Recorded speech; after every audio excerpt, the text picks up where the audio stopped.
സ്വാഗതം എല്ലാ പ്രേക്ഷകർക്കും സ്പോട്ട് ലൈവ് ആരംഭിക്കുകയാണ്. വളരെ നിർണായകമായ വാർത്താ ദിവസമാണിന്ന് കടന്നു പോകുന്നത്. ഇതിലേറ്റവും പ്രധാനം കോഴിക്കോട് നടന്ന സംഭവമാണ്. കോഴിക്കോട് മെഡിക്കൽ കോളേജുമായി ബന്ധപ്പെട്ട തീപിടുത്തവും അതിൻ്റെ തുടർ വിവാദങ്ങളും അവസാനിക്കുന്നില്ല. അവിടെ ആരോഗ്യമന്ത്രിയുടെ പരിശോധന നടക്കുന്നു. മന്ത്രിയുടെ കൂടുതൽ വിശദമായ പ്രതികരണങ്ങളൊക്കെ നമുക്ക് ഒരുപക്ഷെ സ്പോട്ട് ലൈവിൽ ഉൾപ്പെടുത്താൻ കഴിഞ്ഞേക്കും.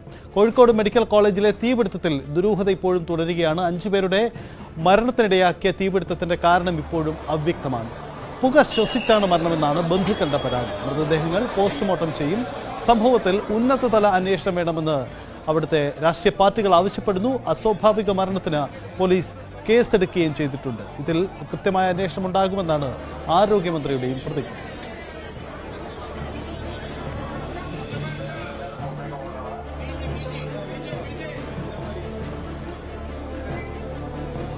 ഓഫീസേഴ്സുമായി അതോടൊപ്പം തന്നെ ജില്ലാ കളക്ടർ എല്ലാവരും ചേർന്നുള്ള ഒരു മീറ്റിംഗ് ഇവിടെ യോഗം ചേരാനായിട്ട് പോവുകയാണ്.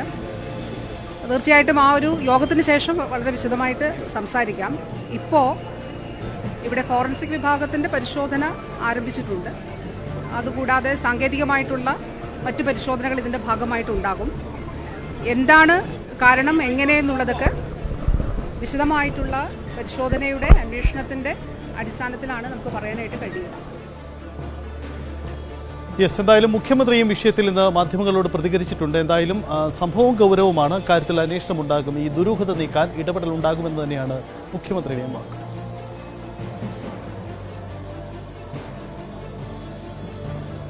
ഗതിയിൽ സംഭവിക്കാൻ പാടില്ലാത്തൊരു കാര്യമാണ് സംഭവിച്ചിട്ടുള്ളത്. അപ്പോൾ അത് എന്താണ് സംഭവിച്ചത് എന്നതിനെക്കുറിച്ച് ഇലക്ട്രിക്കൽ ഇൻസ്പെക്ടറേറ്റിൻ്റെ അന്വേഷണം നടക്കേണ്ടതുണ്ട്. ആ അന്വേഷണത്തിന് ശേഷമാണ് കൃത്യമായ കാരണങ്ങൾ കണ്ടെത്താനാവുക. അതോടൊപ്പം ആരോഗ്യമന്ത്രി വീണ ജോർജ് കോഴിക്കോട് മെഡിക്കൽ കോളേജിലേക്ക് പോയിട്ടുണ്ട്. അവരുടെ സന്ദർശനവും കഴിഞ്ഞതിന് ശേഷം ബാക്കി കാര്യങ്ങൾ തീരുമാനിക്കുന്നതാണ്. അതാണ് അത് സംബന്ധിച്ച് പറയാനുള്ളത്. ഇതാണ് മുഖ്യമന്ത്രിയുടെ വാക്കുകൾ. എന്തായാലും മുഖ്യമന്ത്രി സൂചിപ്പിക്കുന്നത് പോലെ ആരോഗ്യമന്ത്രി ഇപ്പോൾ അവിടെ സന്ദർശനം തുടരുകയാണ്. ഒപ്പം എന്താണ് സംഭവിച്ചത് എന്ന കാര്യത്തിൽ പരിശോധന ആവശ്യമാണ്, വ്യക്തത ആവശ്യമാണ്. MS അനീഷ് കുമാർ കോഴിക്കോട് മെഡിക്കൽ കോളേജിലുണ്ട്. അനീഷ്, മെഡിക്കൽ കോളേജിന്റെ സാഹചര്യം എന്താണ്? ഫോറൻസിക് സംഘം അടക്കം അവിടെ പരിശോധന നടത്തുന്നു. ആരോഗ്യമന്ത്രി കൂടുതൽ വിശദാംശങ്ങൾ മാധ്യമങ്ങളോട് പിന്നീട് പറയാം എന്നും പറഞ്ഞിട്ടുണ്ട്. എന്താണ് ഇപ്പോഴത്തെ സാഹചര്യം? ഏതു തരത്തിലുള്ള പരിശോധനയാണ് നടക്കുന്നത്? സജിത്ത്, 3 തരത്തിലുള്ള കാര്യങ്ങളാണ് ഇവിടെ പുരോഗമിക്കുന്നത്. ഒന്ന്, മരിച്ച ആളുകളുടെ പോസ്റ്റ്മോർട്ടം നടപടികൾ മോർച്ചറിയിൽ പുരോഗമിക്കുന്നുണ്ട്. രാവിലെ തന്നെ ഇൻക്വസ്റ്റ് പൂർത്തിയാക്കിയിരുന്നു. 5 പേരാണ് ഇന്നലെ ആശുപത്രിയിൽ മരിച്ചത്. ഇതിൽ 3 പേരുടെ മരണമാണ് ഈ അപകടത്തിന്റെ പശ്ചാത്തലത്തിൽ ഉണ്ടായത് എന്നാണ് പ്രാഥമികമായ വിലയിരുത്തൽ. ബന്ധുക്കൾ ഇക്കാര്യം പറയുകയും ചെയ്തിരുന്നു. ചികിത്സയിൽ ഇരിക്കെ വെന്റിലേറ്റർ സൗകര്യം മാറ്റിയപ്പോൾ താഴേക്ക് കൊണ്ടുവന്നതിനിടെ മരണം സംഭവിച്ചു എന്നാണ് അവർ പറയുന്നത്. ഒരാളുടെ ഓക്സിജൻ സിലിണ്ടർ സപ്പോർട്ടോടുകൂടിയായിരുന്നു ഉണ്ടായിരുന്നത്. അതും മാറ്റി, അതുകൊണ്ട് പിന്നീട് മരണം സംഭവിച്ചു എന്ന് പറയുന്നു. മറ്റ് 2 പേർ മരിച്ചാണ് ആശുപത്രിയിൽ എത്തിച്ചത്. അതുകൊണ്ട് അക്കാര്യത്തിൽ കൂടുതൽ സംശയങ്ങളില്ല എന്ന് പറയുന്നു. എന്തായാലും ഈ 5 പേരുടെ മൃതശരീരങ്ങളും പോസ്റ്റ്മോർട്ടം ചെയ്താണ് പിന്നീട് ബന്ധുക്കൾക്ക് വിട്ടുകൊടുക്കുക. അക്കാര്യം അവിടെ പുരോഗമിക്കുന്നുണ്ട്. മറുവശത്ത് ഈ അപകടമുണ്ടായ സ്ഥലത്ത് നേരത്തെ മന്ത്രി വീണ ജോർജ് സന്ദർശിച്ചിരുന്നു. അവിടെ ഫോറൻസിക് വിദഗ്ധരടക്കം എത്തി തെളിവ് ശേഖരിക്കുന്ന നടപടിക്രമങ്ങൾ പുരോഗമിക്കുകയാണ്. UPS മുറിയിലെ ബാറ്ററികൾ പൊട്ടി തെറിച്ച് അത് കത്തിയ അവസ്ഥയിലായിരുന്നു. അക്കാര്യം ദൃശ്യങ്ങളടക്കം പുറത്തു വരികയും ചെയ്തു. ഏത് സാഹചര്യത്തിലാണ് ഇത്തരം ഒരു പൊട്ടിത്തെറി ഉണ്ടായത്? എങ്ങനെയാണ് തീപിടുത്തവും പുകയും ഉണ്ടായത്?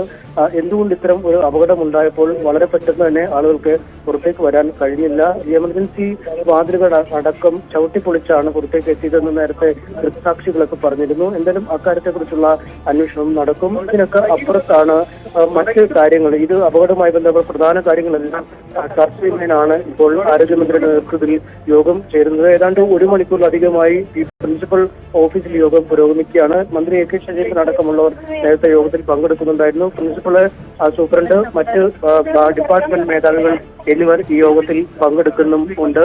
ഇതിനുശേഷം മാധ്യമങ്ങളെ കാണും. പ്രധാനമായും എന്താണ് അപകടമുണ്ടായ സാഹചര്യം, അപകടമുണ്ടായപ്പോൾ ഏത് തരത്തിലുള്ള പിഴവുകൾ അധികൃതർക്കുണ്ടായി, അല്ലെങ്കിൽ ഈ കെട്ടിടത്തിന് സുരക്ഷാ ഭീഷണിയുണ്ടോ തുടങ്ങിയ കാര്യങ്ങളെ കുറിച്ചുള്ള വിശദീകരണം നൽകും. ഒപ്പം ഈ മരണവുമായി ബന്ധപ്പെട്ട വ്യക്തത നീക്കണമെന്ന് പ്രതിപക്ഷം ആവശ്യപ്പെട്ടിരുന്നു. അതുകൊണ്ട് എത്ര പേരാണ് ഈ അപകടമുണ്ടായ ആ സമയത്ത് മരണപ്പെട്ടത്, അവർക്ക് ഈ വെന്റിലേറ്റർ സൗകര്യമടക്കം മാറിയതാണോ മരണത്തിലേക്ക് നയിച്ച സാഹചര്യം എന്നിങ്ങനെയുള്ള കാര്യങ്ങളെ കുറിച്ച് വിശദീകരിക്കും. ഏറ്റവും പ്രധാനപ്പെട്ടത് ഇനി ആശുപത്രിയുടെ പ്രവർത്തന രീതികളെ കുറിച്ച് തന്നെയാണ്. കാരണം കോഴിക്കോട് ജില്ലയിലെ ഏറ്റവും പ്രധാനപ്പെട്ട അല്ലെങ്കിൽ മലബാർ മേഖലയിലെ ഏറ്റവും പ്രധാനപ്പെട്ട ആശുപത്രിയാണ് കോഴിക്കോട് മെഡിക്കൽ കോളേജ്. നൂറുകണക്കിന് ആളുകളാണ് പ്രതിദിനം ഇവിടേക്ക് എത്തുന്നത്. മലയോര മേഖലകളിൽ നടക്കം അതീവ ഗുരുതരാവസ്ഥയിലുള്ള രോഗികളുടെ ഒരു ആശ്രയമായി മാറുന്നതും മെഡിക്കൽ കോളേജ് തന്നെയാണ്. അതുകൊണ്ട് ആശുപത്രി കാഷ്വാലിറ്റിയുടെ പ്രവർത്തനങ്ങൾ എത്രയും പെട്ടെന്ന് പുനരാരംഭിക്കേണ്ടതുണ്ട്. അതിനേക്കാൾ പ്രാധാന്യമുള്ളത് സൂപ്പർ സ്പെഷ്യാലിറ്റി വിഭാഗങ്ങൾ പ്രവർത്തിക്കുന്ന സർവസജ്ജമായ മുറികളാണ് ഇവിടെ ഉള്ളത്, അല്ലെങ്കിൽ സർവസജ്ജമായ ഡിപ്പാർട്ട്മെന്റുകളാണുള്ളത്. അവയുടെ പ്രവർത്തനം അനിശ്ചിതമായി നീളുന്നത് വലിയ ഗുരുതരമായ പ്രശ്നങ്ങൾ ഉണ്ടാക്കും. നിലവിൽ ബീച്ച് ആശുപത്രിയിലാണ് കാഷ്വാലിറ്റി വിഭാഗം പ്രവർത്തിക്കുന്നത്. ഹൃദ്രോഗ വിഭാഗത്തിനടക്കമുള്ള സൗകര്യങ്ങൾ അവിടെ ഏർപ്പെടുത്തിയിട്ടുണ്ടെങ്കിലും എത്രയും പെട്ടെന്ന് ഇലക്ട്രിക്കൽ ഇൻസ്പെക്ടറേറ്റിന്റെയും ഈ അഗ്നിശമന വിഭാഗങ്ങളുടെയും പരിശോധനകൾ പൂർത്തിയാക്കി ഈ ആശുപത്രിയുടെ പ്രവർത്തനം വീണ്ടും പുനരാരംഭിക്കേണ്ടതുണ്ട്. എന്തായാലും ഇതിനുള്ള നടപടികൾ പൂർത്തിയാക്കിയ ശേഷം NOC ലഭിച്ച് വീണ്ടും ഈ പ്രവർത്തനം ഏറ്റവും ചുരുങ്ങിയ ദിവസങ്ങൾക്കുള്ളിൽ ആശുപത്രി പ്രവർത്തനം പഴയ രീതിയിൽ പുനരാരംഭിക്കുക എന്നതാണ് ഏറ്റവും വലിയ വെല്ലുവിളി. എന്തായാലും ഇതടക്കമുള്ള കാര്യങ്ങളെ പറ്റിയുള്ള കൃത്യമായ വിശദീകരണങ്ങൾ ഇപ്പോൾ ഉണ്ടാവും. അല്പസമയത്തിനകം മന്ത്രി വീണ ജോർജ് മാധ്യമങ്ങളെ കാണും. മാധ്യമങ്ങൾ ഇപ്പോൾ അകത്തേക്ക് ഈ കോൺഫറൻസ് നടക്കുന്ന ഹാളിലേക്ക് വിളിച്ചിട്ടുണ്ട്. സജിത്ത്, യെസ്, അല്പസമയത്തിനുള്ളിൽ തന്നെ വീണ ജോർജ് അവിടെ മാധ്യമങ്ങളെ കണ്ട് കാര്യങ്ങൾ വിശദീകരിക്കുമെന്നാണ് വ്യക്തമാക്കുന്നത്. എന്തായാലും ദുരൂഹതകൾ നിരവധിയുണ്ട്, ഇക്കാര്യത്തിൽ വ്യക്തതയുണ്ട്. അനീഷ്, മാധ്യമങ്ങളെ ഉള്ളിലേക്ക് പ്രവേശിപ്പിക്കുകയാണോ? അങ്ങനെയെങ്കിൽ ഇതുവരെ ഉണ്ടായ കാര്യത്തിൽ പ്രത്യേകിച്ച് ബന്ധുക്കൾ ഉന്നയിക്കുന്ന വലിയ ആരോപണമുണ്ടല്ലോ, അവർക്ക് അവിടെ ചികിത്സ ഓക്സിജൻ എടുത്തു മാറ്റിയതിനു ശേഷം ശ്വാസം മുട്ടിയാണ് മരണമെന്ന ബന്ധുക്കളുടെ ആരോപണമുണ്ട്. അത് തെളിയിക്കപ്പെടുമെങ്കിൽ ഗുരുതരമായ ആക്ഷേപമാണ്. ഇക്കാര്യത്തിൽ മന്ത്രിയുടെ ഒരു വ്യക്തത പ്രതീക്ഷിക്കാമോ? തീർച്ചയായും ഇക്കാര്യങ്ങളിലൊക്കെ മന്ത്രിയുടെ ഭാഗത്തുനിന്ന് വ്യക്തതയുണ്ടാകും. ഏറ്റവും പ്രധാനം ഈ അപകടവുമായി ബന്ധപ്പെട്ടുണ്ടായ ഒരു ആളുകളുടെ നാശം അല്ലെങ്കിൽ ആളുകൾ മരിച്ചു എന്നതിനെ കുറിച്ച് തന്നെയാവും. പിന്നീടാണ് ആശുപത്രിയുടെ മറ്റ് ക്രമീകരണങ്ങളെ കുറിച്ച് വിശദീകരണങ്ങളുണ്ടാവും. ഏതായാലും വളരെ വിശദമായി തന്നെ സംസാരിക്കാമെന്നാണ് നേരത്തെ മന്ത്രി വ്യക്തമാക്കിയത്. എന്തായാലും അല്പസമയത്തിനകം ആ വാർത്താ സമ്മേളനം ആരംഭിക്കും. എന്തായാലും മരിച്ച കൊയിലാണ്ടി സ്വദേശി ഗംഗാധരന് ഓക്സിജൻ സഹായം നൽകിയിരുന്നു. തീപിടുത്തമുണ്ടായപ്പോൾ ഓക്സിജൻ വിച്ഛേദിച്ച് പുറത്തേക്ക് കൊണ്ടുവരികയായിരുന്നു എന്നാണ് ബന്ധുക്കൾ ആരോപിക്കുന്നത്. അങ്ങനെ സംഭവിച്ചത് കൊണ്ടാണ് മരണം സംഭവിച്ചതെന്ന് അദ്ദേഹത്തിന്റെ ബന്ധു രാജീവൻ പറഞ്ഞു. എൻ്റെ സിസ്റ്റർ ICUലായിരുന്നു. അപ്പോൾ ഞങ്ങൾ അവിടെ ഇരിക്കുകയായിരുന്നു. പെട്ടെന്നായിരുന്നു അവിടെ നിന്ന് ഒരു പൊട്ടലും ഇതൊക്കെ വന്നത്. അപ്പോൾ പിന്നെ ഭയങ്കര പുകയും ഇതൊക്കെ ആയിട്ട് വന്നു. പിന്നെ അപ്പോൾ എല്ലാവരെയും അവിടുന്ന് വേഗം മാറ്റാൻ ആദ്യം കുറേ പേഷ്യൻറ്റിൻ്റെ കൂടെ കുറേ ആൾക്കാർ അവിടെ ഇരിക്കുന്ന ആൾക്കാരുണ്ടായിരുന്നു. അവരൊക്കെ ഞങ്ങൾ വേഗം ഒരു സൈഡിൽ കൂടെ പുറത്തിറക്കി. അവിടെ അങ്ങനെ നോക്കുമ്പോൾ എമർജൻസി ഡോറിൽ ചെയിൻ വെച്ച് ലോക്ക് ചെയ്തൊക്കെയായിരുന്നു. അതൊന്ന് ചെയിൻ തുറന്ന് ഒരു ഡോറ തുറക്കാൻ പറ്റുകയുള്ളൂ. അതിൽ കൂടെ ആൾക്കാരെ ഇതാക്കി. പിന്നെ ICUലുള്ള പേഷ്യൻറ്റിനെ പുറത്തേക്ക് കൊണ്ടുവരാൻ പറ്റുന്നില്ല ആ ഡോറിൽ കൂടെ. എന്നിട്ട് ഞങ്ങൾ ഇപ്പുറത്ത് കൂടെ പോയിട്ട് ഒരു ഡോറ് ചവിട്ടി എല്ലാവരും കൂടി ചവിട്ടി പൊളിച്ചിട്ടാണ് വെന്റിലേറ്ററിലുള്ള രോഗിനെയൊക്കെ ഇതാക്കിയത്. ഇങ്ങോട്ട് വന്നപ്പോൾ വെന്റിലേറ്ററൊന്നും ഇല്ലായിരുന്നു. അതുകൊണ്ടാണ് ഇത് ഇങ്ങനെ സംഭവിച്ചത്. എന്നിട്ട് നേരെ എടുത്തിട്ട് മുറ്റത്ത് അവിടെ പുറത്ത് കൊണ്ടുപോയി വെക്കുന്നു. എന്നിട്ട് പിന്നെ ഒരു 10 മിനിറ്റ് കഴിഞ്ഞിട്ടാണ് ആംബുലൻസ് വന്നിട്ട് ഇങ്ങോട്ട് ICUലേക്ക് ഷിഫ്റ്റ് ചെയ്തത്. അതുവരെ വെന്റിലേറ്റർ സഹായം ഇല്ലാതായിരുന്നു നിന്നത്. ഒരു അനാസ്ഥ നന്നായിട്ട് ഉണ്ടായിട്ടുണ്ട്. കാരണം ഈ പറയുന്ന പുറത്തുനിന്ന് വന്ന രോഗികളുടെ കൂടെ നിൽക്കുന്ന ആളുകളാണ്, അതേപോലെ തന്നെ നഴ്സുമാർ. ആ ഒരു 15 മിനിറ്റ് ടൈം, ആ ഒരു സമയം ആണ് ഇവരെ ഈ ശരിക്കും അവരെ ജീവൻ എടുക്കാനുള്ള ഒരു കാരണം. കാരണം അതിനുള്ള സംവിധാനങ്ങൾ ICUയിൽ വെന്റിലേറ്ററിലുള്ള ഒരു രോഗിനെ പുറത്തേക്ക് കൊണ്ടുപോയിട്ടാൽ സംഭവിക്കുന്നത് അത് ഇവിടെ ICUയിലേക്കാണ് മാറ്റുന്നത്. ഇവിടെ മറ്റൊരു ഇതിലേക്ക് ICUയിലേക്കാണ് മാറ്റുന്നത്. ICUയിൽ ഈ പറഞ്ഞ വെന്റിലേഷൻ സൗകര്യങ്ങളില്ല. അപ്പോൾ അതൊരു കാരണമാണ്. സംഭവം വെച്ചാൽ ഞങ്ങള് ഓക്സിജൻ കൊടുത്ത് ഇങ്ങനെ നിൽക്കുകയാണ്. അന്നേരമാണ് ഒരു പൊട്ടലും ഒരു പുകയും കൂടി വരുന്നത്. അന്നേരം ഇത് ആകെ പ്രശ്നമായി. ഞങ്ങളിത് മാറ്റാനായില്ല. ഓക്സിജൻ ഇങ്ങനെ കൊടുത്തിരിക്കുകയല്ലേ, അങ്ങനെ പുക ജാസ്തിയായത് കൊണ്ട് ഞങ്ങൾ സ്കച്ചറോടെ പുറത്തേക്ക് ചാടുകയാണുണ്ടായി. ഓക്സിജൻ ഇല്ല, ഓക്സിജന്റെ ചുമരുമ്പിൽ ഫിറ്റിംഗ് അല്ലേ, അത് എന്റെ വയറെല്ലാം കൂടി പുറത്ത് പിടിച്ചിട്ടാണ് ഞങ്ങൾ പുറത്തേക്ക് വിടുന്നത്. ഇല്ല ഇല്ല ഇല്ല മരിക്കുന്ന അതിൽ ഒരു 5 മിനിറ്റ് കഴിഞ്ഞു മതി വർത്താനം പറയാനും. ഓക്സിജനത്തെ ഇങ്ങനെ ഓരോന്ന് പറയാനും. പിന്നെ എനിക്ക് വെള്ളം വേണോ, മറ്റേത് വേണോ, എനിക്ക് ഇതെന്താ മാസ്ക് എടുത്താൽ എന്താ ഇങ്ങനെ പോകാന്നല്ല ഇങ്ങനെ ചോദിക്കുന്നുണ്ട്. ഞങ്ങളായിരുന്നു പേടിക്കാനൊന്നുമില്ല, ഒരു പേടിപ്പിക്കാറില്ലോ. ഞങ്ങളത് പേടിപ്പിക്കാനൊന്നുമില്ല. നമ്മൾ സൽക്കാലത്തെ പുറത്തേക്ക് നിൽക്കുകയെന്ന് മാത്രം, അതാ പറയും.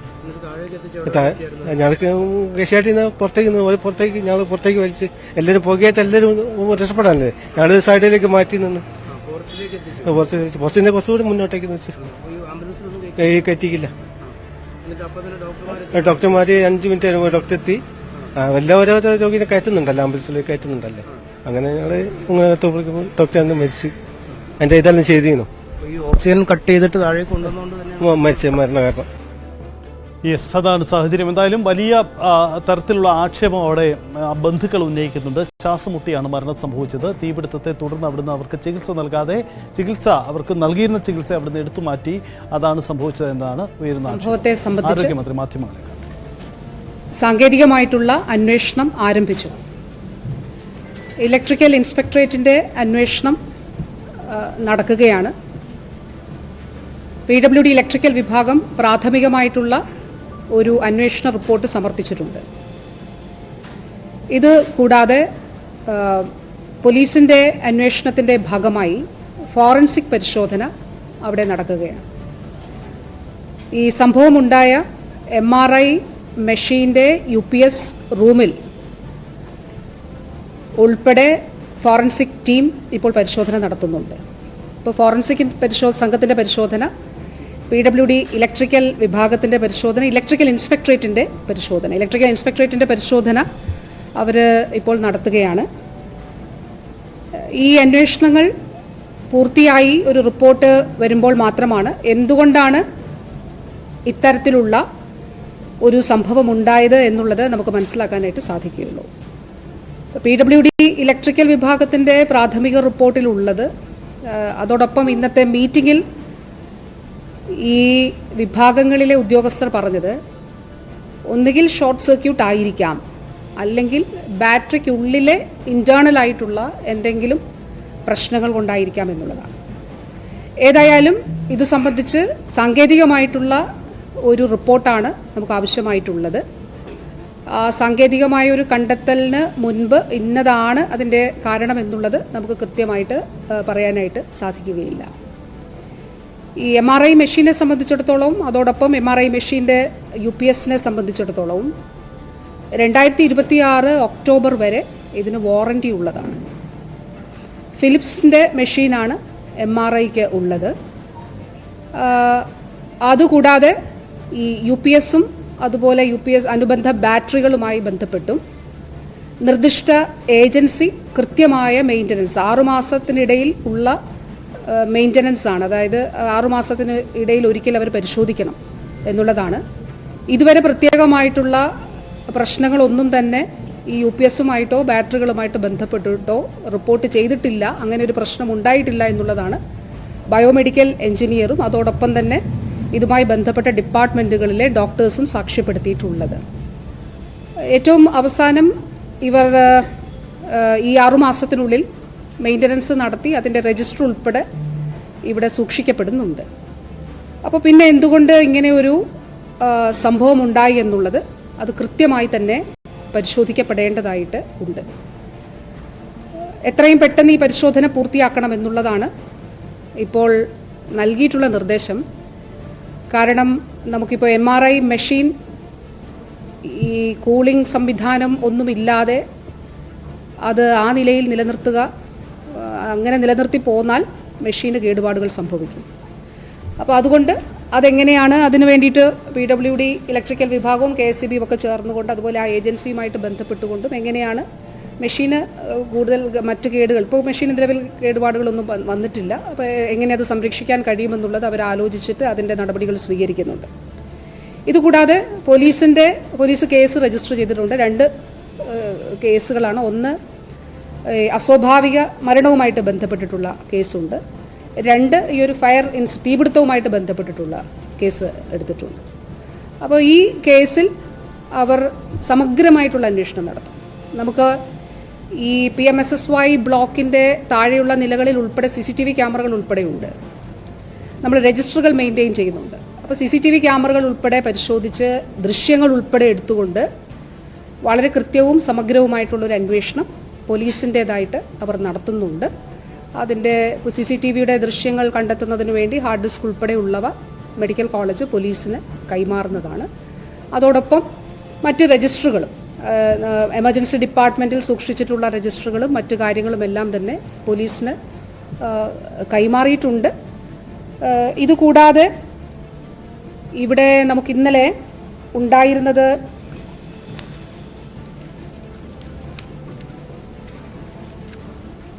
151 പേഷ്യൻസാണ്. അതിൽ 151, അതിൽ 114 പേർ ഇപ്പോഴും മെഡിക്കൽ കോളേജിൽ അവർ ചികിത്സ തുടരുന്നുണ്ട്. 37 പേരാണ് മറ്റിടങ്ങളിലേക്ക് പോയിട്ടുള്ളത്. അതിലേറ്റവും കൂടുതൽ രോഗികൾ പോയിട്ടുള്ളത് ജനറൽ ആശുപത്രിയിലേക്കാണ്. അവിടെ 12 പേരാണ് അവിടേക്ക് പോയിട്ടുള്ളത്.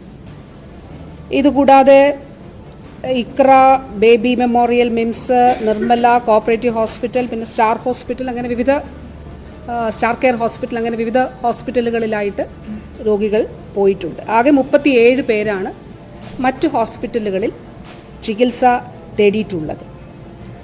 ആ സമയത്ത് വിവിധ അവിടെ ഉണ്ടായിരുന്ന ചുമതലയുള്ള MO, അതുപോലെ സെക്യൂരിറ്റി ഇൻചാർജ് സർജൻ, PWDയുടെ ചുമതലയുണ്ടായിരുന്ന വ്യക്തി ഉൾപ്പെടെ അവരുടെ എന്താണ് സംഭവിച്ചത് എന്നുള്ളത് ഡോക്യുമെന്റ് ചെയ്യുന്നുണ്ട്.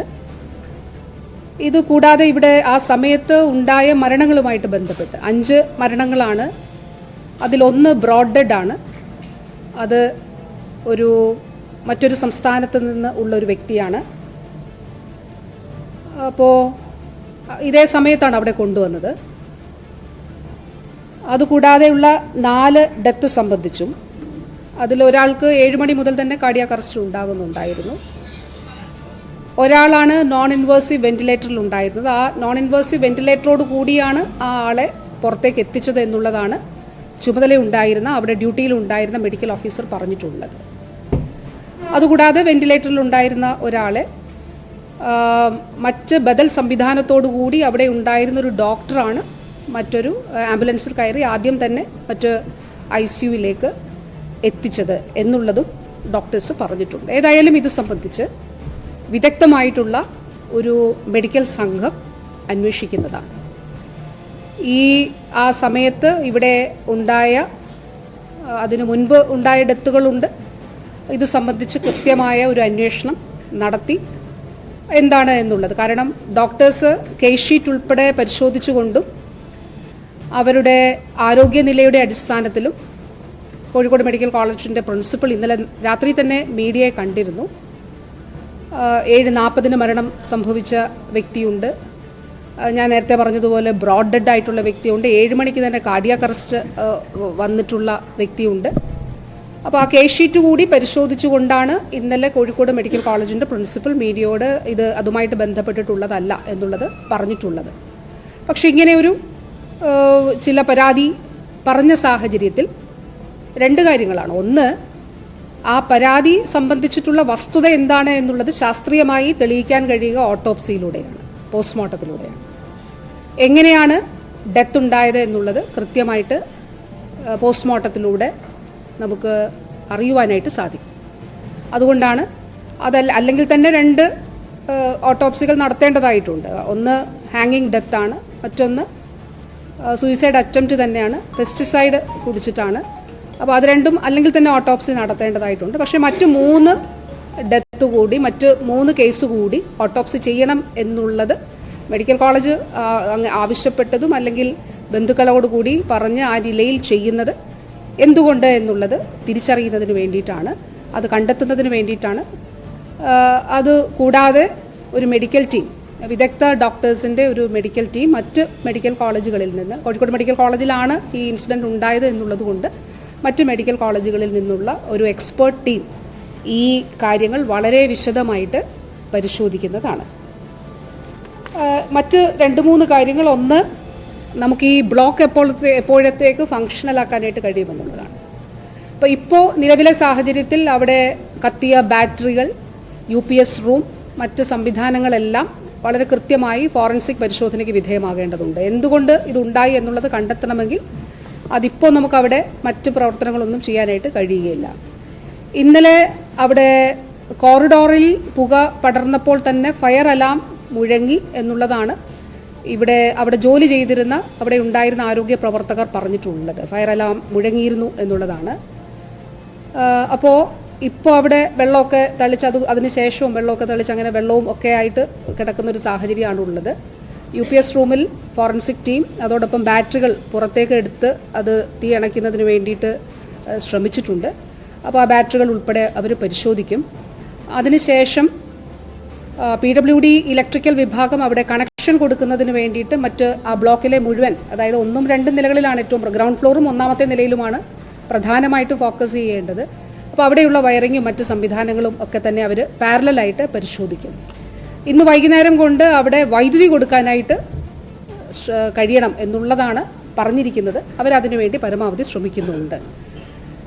ഇതുകൂടാതെ ഈ ബ്ലോക്ക് പൂർണ്ണമായിട്ടും ഫങ്ഷണൽ കാരണം നമ്മൾ സൂപ്പർ സ്പെഷ്യാലിറ്റി എല്ലാം ഇവിടേക്ക് മാറ്റിയിരുന്നു. ഒരു 3 ദിവസത്തിനുള്ളിൽ നമുക്ക് സാധാരണ നിലയിലേക്ക് ഇത് കൊണ്ടുവരാനായിട്ട് കഴിയും. കാരണം എല്ലാം പരിശോധിച്ച് മറ്റ് സംവിധാനങ്ങളെല്ലാം ക്രമീകരിച്ചുകൊണ്ട് അവിടെ 3 ദിവസത്തിനുള്ളിൽ എന്നുള്ളതാണ് കാണുന്നത്. അതിനു വേണ്ടിയിട്ടാണ് ശ്രമിക്കുന്നത്. പരമാവധി 2-3 ദിവസത്തിനുള്ളിൽ എന്നുള്ളതാണ് തീരുമാനിച്ചിട്ടുള്ളത്. ഇതുകൂടാതെ ഇപ്പോൾ ബീച്ച് ഹോസ്പിറ്റലിൽ നമ്മൾ ഇവിടെ നിന്ന് പേഷ്യൻസിനെ അവിടേക്ക് കൊണ്ടുപോയി അവിടെ എമർജൻസി ചികിത്സ ആവശ്യമുള്ളവരെ പ്രത്യേകിച്ച് അവിടെ ക്രമീകരിക്കുന്നുണ്ട്. HR സപ്പോർട്ട് ഇവിടുന്ന് കൊടുക്കുന്നുണ്ട്. കോഴിക്കോട് മെഡിക്കൽ കോളേജിലെ നമ്മുടെ ഇവിടുത്തെ പഴയ കാഷ്വാലിറ്റി ആയിട്ട് ഇത് ഫങ്ഷണൽ ആകുന്നത് വരെ അടുത്ത 3 ദിവസം പ്രവർത്തിപ്പിക്കുന്നതിന് വേണ്ടിയിട്ടുള്ള തീരുമാനമെടുത്തിട്ടുണ്ട്. അവിടെ ഇന്ന് രാത്രി കൊണ്ടോ അല്ലെ നാളെ രാവിലെ കൊണ്ടോ നമുക്ക് ആ പഴയ കാഷ്വാലിറ്റി പ്രവർത്തിപ്പിച്ചു തുടങ്ങാനായിട്ടും കഴിയും. അതുവരെ അത് കഴിഞ്ഞു. ഇപ്പോൾ DMO ഡോക്ടർ രാജേന്ദ്രൻ ഡോക്ടർ പറഞ്ഞത് നമുക്ക് ബീച്ചിൽ ഈ HR സപ്പോർട്ട് കൂടി കൊടുത്താൽ നമുക്ക് തിങ്കളാഴ്ചയോ അല്ലെങ്കിൽ അങ്ങനെ 2-3 ദിവസം അവിടെ കണ്ടിന്യൂ ചെയ്യുന്നതിന് മറ്റ് തടസ്സങ്ങളൊന്നും ഇല്ല എന്നുള്ളതാണ്. അപ്പോൾ പൊതുവിൽ ഇത്രയും കാര്യങ്ങളാണ് നമ്മൾ തീരുമാനിച്ചിട്ടുള്ളത്. ഇതിൽ പ്രധാനപ്പെട്ട കാര്യം സാങ്കേതികമായിട്ടുള്ള അന്വേഷണം, അതോടൊപ്പം തന്നെ ഈ ഡെത്ത് സംബന്ധിച്ചിട്ടുള്ള നമ്മുടെ മെഡിക്കൽ എക്സ്പേർട്ട് ടീമിൻ്റെ അന്വേഷണം, ഈ 2 തരത്തിലും അന്വേഷണം നടത്തുന്നതിനാണ് തീരുമാനിച്ചിട്ടുള്ളത്. അതിൽ സാങ്കേതിക അന്വേഷണത്തിൻ്റെ PWD ഇലക്ട്രിക്കൽ ഇൻസ്പെക്ടറേറ്റിൻ്റെ അന്വേഷണം ആരംഭിച്ചു കഴിഞ്ഞു. ഫോറൻസിക് വിഭാഗത്തിൻ്റെ പരിശോധന അവിടെ നടക്കുകയാണ്. ആരോഗ്യമന്ത്രി വീണ ജോർജാണ് കോഴിക്കോട് മെഡിക്കൽ കോളേജിലെ സാഹചര്യങ്ങൾ വിശദീകരിക്കുന്നത്. എന്തായാലും മന്ത്രി സൂചിപ്പിക്കുന്നത് പോലെ പോസ്റ്റ്മോർട്ടം, എല്ലാ മൃതദേഹങ്ങളും പോസ്റ്റ്മോർട്ടം ചെയ്യും. ഇതിൽ 2 മൃതദേഹം നേരത്തെ തന്നെ പോസ്റ്റ്മോർട്ടം ചെയ്യേണ്ടതായിരുന്നു. മറ്റുള്ള 3 മൃതദേഹം കൂടി പോസ്റ്റ്മോർട്ടം ചെയ്യും. അസ്വാഭാവികത എന്തായാലും വിദഗ്ധ സംഘം അന്വേഷിക്കുമെന്നാണ് പറയുന്നത്. കൃത്യമായ മെയിൻ്റനൻസ് നടന്നിരുന്ന ഇടമാണ്. പിന്നെ എങ്ങനെ ഈ അപകടമുണ്ടായി, തീപിടുത്തമുണ്ടായി എന്ന കാര്യത്തിൽ വിദഗ്ധ അന്വേഷണം ഉണ്ടാകുമെന്ന് ആരോഗ്യമന്ത്രി തന്നെ വ്യക്തമാക്കും. തിരികെ വരുമ്പോൾ നമ്മൾ പോകുന്നത് കൊച്ചിയിലേക്കാണ്. കൊച്ചിയിലുണ്ടായ ഒരു ജോലി തട്ടിപ്പുമായി ബന്ധപ്പെട്ട വാർത്തയാണ്. വിദേശത്ത് ജോലി വാഗ്ദാനം ചെയ്ത് കോടികൾ തട്ടിയ കേസിൽ യുവതിയാണിപ്പോൾ പോലീസിന്റെ കസ്റ്റഡിയിലായിരിക്കുന്നത്. കൊച്ചിയിലെ take off overseas educational consultancy CEO Karthika പ്രദീപാണ് അറസ്റ്റിലായത്. കൊച്ചി സെൻട്രൽ പോലീസ് കോഴിക്കോട്ട് നിന്നാണ് കാർത്തികയെ കസ്റ്റഡിയിലെടുത്തത്. എന്തായാലും വളരെ പ്രധാനപ്പെട്ടതാണ്. 3.5 കോടിയോളം രൂപ തട്ടിയെടുത്തു. പണം തിരികെ ചോദിച്ചവരോട് ഭീഷണിപ്പെടുത്തുകയും കള്ളക്കേസിൽ കൊടുക്കുമെന്ന ഭീഷണി മുഴക്കി എന്നതാണ് അവർക്കെതിരായി ഉയർന്ന ആക്ഷേപം. ആജ്ഞ രവീന്ദ്രൻ ചേരുന്നു കൊച്ചിയിൽ നിന്നും. ആജ്ഞ, വളരെ പ്രധാനപ്പെട്ട ആരോപണങ്ങളാണ്. നിരവധി ജോലി തട്ടിപ്പ്, വിദേശത്ത് ജോലി നൽകാമെന്നുള്ള വാഗ്ദാനം ചെയ്തുകൊണ്ടുള്ള തട്ടിപ്പ് വാർത്തകൾ നിരവധി നമ്മൾ കണ്ടതാണ്. എന്താണ് ഈ കേസിൻ്റെ ഒരു പിന്നണി കഥ? എന്താണ് പോലീസ് നൽകുന്ന വിശദീകരണം?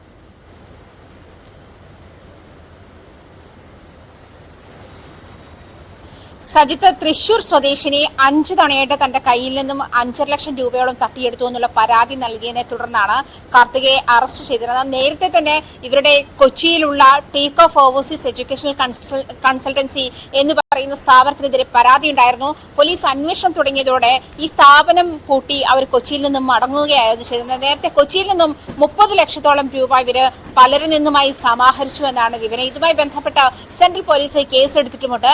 ആ കേസിന്റെ അന്വേഷണത്തെ തുടർന്നാണ്, അന്വേഷണം നേരിടുന്ന സമയത്താണ് ഇവരെ കൊച്ചിയിലെ ഓഫീസ് പൂട്ടി അവിടെ നിന്നും മുങ്ങിയ ഒരു സാഹചര്യം ഉണ്ടായത്. മാത്രമല്ല, തൃശ്ശൂരിൽ തന്നെ ഈ തൃശ്ശൂർ സ്വദേശിനിയുടെ പരാതിയിലാണ് ഇപ്പോൾ കേസെടുത്തിട്ടുള്ളത്. ഇവർക്കെതിരെ മറ്റ് 5 യുവതിയുവാക്കളുടെ പരാതിയുമായി വന്നിട്ടുണ്ട്. അതായത് യുക്രൈനിൽ ഡോക്ടറാണ് താൻ എന്ന് പറഞ്ഞിട്ടാണ് ഇവർ മറ്റുള്ള ആളുകളെ പറ്റിച്ചുകൊണ്ടിരുന്നത്. UK-യിലാണ് ഇവർക്ക് ഈ തൃശ്ശൂർ സ്വദേശിനിക്ക് സോഷ്യൽ വർക്കറായി ജോലി വാഗ്ദാനം ചെയ്തിട്ടാണ് അവരുടെ കയ്യിൽ നിന്നും 5.23 ലക്ഷം രൂപ തട്ടിയെടുത്തതെന്നാണ് പരാതി. 5 തവണയായിട്ട് ഇവരുടെ ബാങ്ക് വഴിയും അല്ലാതെയും ഇവർ പണം കൈപ്പറ്റിയിട്ടുണ്ട്. ഇതിനെ തുടർന്നാണ്, ഈ പരാതിയെ തുടർന്നാണ് പോലീസ് കൂടുതൽ അന്വേഷണം ഊർജിതമാക്കിയത്. പത്തനംതിട്ട സ്വദേശിനിയാണ് ഇവർ. അതേസമയം തിരുവനന്തപുരത്തും പത്തനംതിട്ടയിലും തൃശ്ശൂരിലും കോഴിക്കോടും ഒക്കെ ഇവർക്കെതിരെ കേസുകൾ നിലനിൽക്കുന്നുണ്ട്, നിരവധി കേസുകൾ നിലനിൽക്കുന്നുണ്ട് എന്നാണ് മനസ്സിലാക്കാൻ കഴിയുന്നത്. എന്നാൽ കോഴിക്കോട് നിന്നാണ് ഇപ്പോൾ ഇവരെ കസ്റ്റഡിയിലെടുത്തിട്ടുള്ളത്. കൊച്ചി സെൻട്രൽ പോലീസ് തുടർ നടപടികൾ സ്വീകരിക്കും. കൂടുതൽ പരാതികൾ വരുന്നുണ്ട് എന്നതിന്റെ അടിസ്ഥാനത്തിലായിരിക്കും കൂടുതൽ നടപടികൾ സ്വീകരിക്കുക എന്ന് മനസ്സിലാക്കാൻ കഴിയുന്നുണ്ട്. അതേസമയം ഈ പറഞ്ഞതുപോലെ നിരവധി യുവാക്കളിൽ നിന്ന് യുവതികളിൽ നിന്നുമായി ജോലി വാഗ്ദാനം നൽകി 3 കോടിയിലധികം രൂപയാണ് ഇവർ തട്ടിയെടുത്തിട്ടുള്ളത്. 2024 ഓഗസ്റ്റ് മുതൽ ഈ ഡിസംബർ വരെയുള്ള കാലയളവിലാണ് ഈ കാർത്തിക പ്രദീപ് തട്ടിപ്പ് നടത്തിയത് എന്നാണ് മനസ്സിലാക്കാൻ കഴിയുന്നത്. എന്തായാലും ഇതുമായി ബന്ധപ്പെട്ട പോലീസ് നടപടികൾ തുടങ്ങിക്കഴിഞ്ഞിട്ടുണ്ട്. ഇവരെ കസ്റ്റഡിയിലെടുത്തിട്ടുണ്ട്. തുടർ നടപടികൾ ഉടനുണ്ടാകും. കൂടുതൽ പരാതികൾ വരുന്നുണ്ടോ എന്ന് പരിശോധിക്കും. നിലവിൽ ഇവർക്കെതിരെ 5 പേരാണ് പരാതിയുമായി രംഗത്തെത്തിയിരിക്കുന്നത്. മാത്രമല്ല നേരത്തെ തന്നെ നിരവധി സ്റ്റേഷനിൽ, സംസ്ഥാനത്തെ വിവിധ സ്റ്റേഷനുകളിൽ ഇവർക്കെതിരെ കേസുകൾ നിലനിൽക്കുന്നുണ്ട് എന്നാണ് ഇപ്പോൾ അറിയാൻ കഴിയുന്ന വിവരം. സജിത്ത്. യെസ്, ആജ്ഞ സൂചിപ്പിച്ചതുപോലെയാണ് സാഹചര്യം. പരാതിക്കാർ അവർ പരാതിയുമായി രംഗത്ത് വന്നാൽ അവരെ ഭീഷണിപ്പെടുത്തുന്നു എന്നതാണ് യുവതിയുടെ ഒരു ശൈലി. അതാണ് പോലീസിന് കിട്ടിയ വിവരം. എന്തായാലും തൃശൂർ സ്വദേശിയുടെ പരാതിയിലാണ് ഇപ്പോഴത്തെ അറസ്റ്റ് എന്നാണ് മനസ്സിലാക്കുന്നത്. നിരവധി ആളുകൾ പരാതിയുമായി രംഗത്ത് വരുന്നു. വിദേശത്ത് ജോലി വാഗ്ദാനം ചെയ്യുന്നു. താൻ യുക്രൈനിൽ ഡോക്ടറാണ് എന്നാണ് ഇവർ ഈ ആളുകളെ പരിചയപ്പെടുത്തിയിരുന്നത്. എന്തായാലും അവരുടെ റീൽസുകളടക്കം അവരുടെ സമൂഹ മാധ്യമങ്ങളിലെ സാന്നിധ്യമൊക്കെ പുറത്തു വരുന്നുണ്ട്. പോലീസ് അന്വേഷണവുമായി മുന്നോട്ട് പോവുകയാണ്. ഇത് സംബന്ധിച്ച് കൂടുതൽ പരാതികൾ വന്നാൽ കടുത്ത നടപടിയുമായി മുന്നോട്ട് പോകാൻ തന്നെയാണ് പോലീസിന്റെ നീക്കം.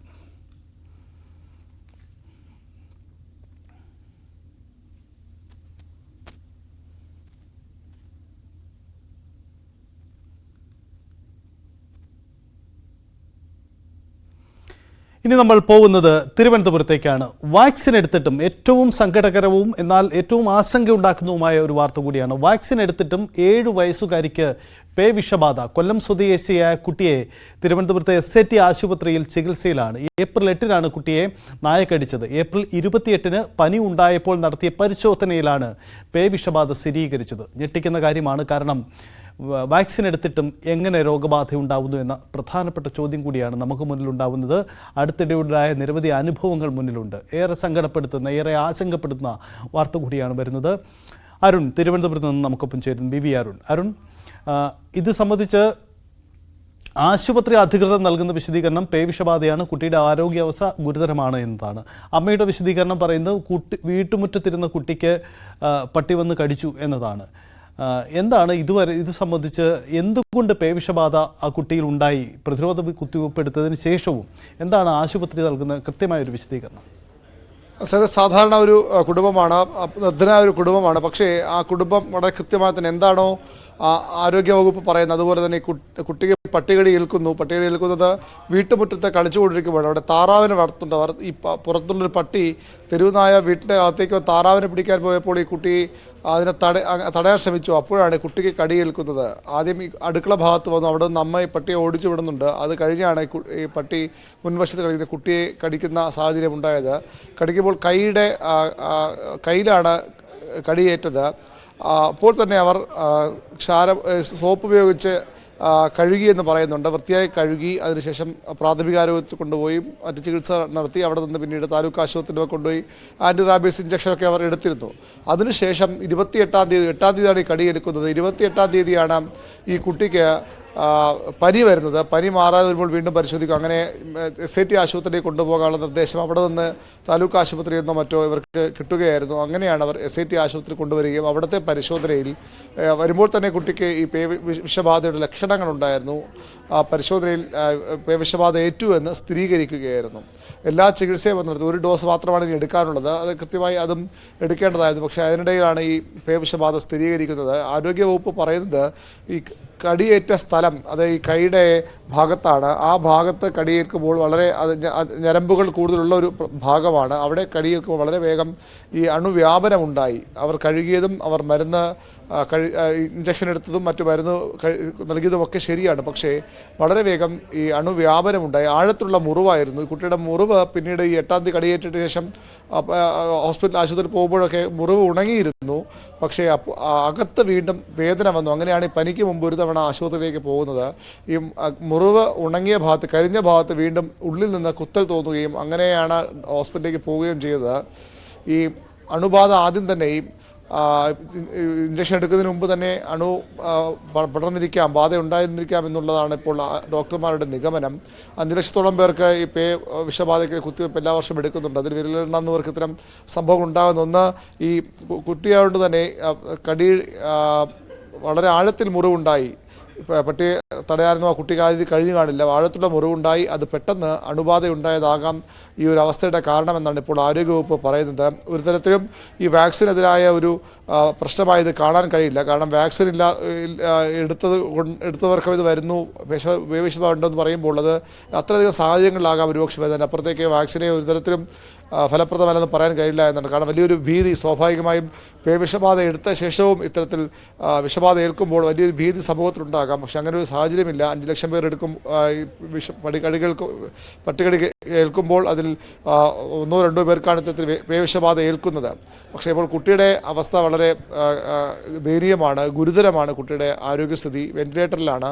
വീട്ടുകാരോടും അത് ആദ്യം തന്നെ ആരോഗ്യവകുപ്പ് അറിയിച്ചിട്ടുണ്ട്. ചെയ്യാവുന്ന എല്ലാ ചികിത്സയും ചെയ്യാം എന്ന് തന്നെയാണ് ഇപ്പോഴും അവർ പറയുന്നത്. ചികിത്സ തുടരുന്നുമുണ്ട്. പക്ഷേ തികച്ചും ദയനീയമായ, തികച്ചും നിർഭാഗ്യകരമായ സംഭവമാണ് ഈ 7 വയസ്സുകാരിക്ക് ഉണ്ടായിരിക്കുന്നത്. നമുക്കറിയാം കോഴിക്കോട് കഴിഞ്ഞ ആഴ്ച സമാനമായൊരു സാഹചര്യത്തിൽ ഒരു കുട്ടിക്ക് ജീവൻ നഷ്ടപ്പെട്ട അവസ്ഥയുണ്ടായി. അത്തരം ഒരു അവസ്ഥയിലേക്ക് കുട്ടി കൂടി പോകാതിരിക്കാനുള്ള എല്ലാ ശ്രമവുമാണ് ഇപ്പോൾ ആരോഗ്യവകുപ്പ് നടത്തുന്നത്. അപ്പോഴും ഈ പേവിഷബാധ ഇത്തരത്തിൽ തുടർച്ചയായ അല്ലെങ്കിൽ പോലും ഇങ്ങനെ കുത്തിവയ്പ്പ് എടുത്തവർക്ക് കൂടി ഈ വിഷബാധ ഉണ്ടാകുന്നത് ആശങ്കയുണ്ടാകുന്ന സാഹചര്യം തന്നെയാണ്. പക്ഷേ അപ്പോഴും മരുന്ന് പൂർണ്ണമായ ഫലപ്രദമാണ്. അതിനെ സംബന്ധിച്ച് യാതൊരു തരത്തിലുള്ള ആശങ്കയ്ക്കും അടിസ്ഥാനമില്ല. അത്തരം പ്രചരണങ്ങൾ പാടില്ലെന്നും ആരോഗ്യവകുപ്പ് കർശനമായി തന്നെ നിർദ്ദേശം നൽകുന്നുണ്ട്.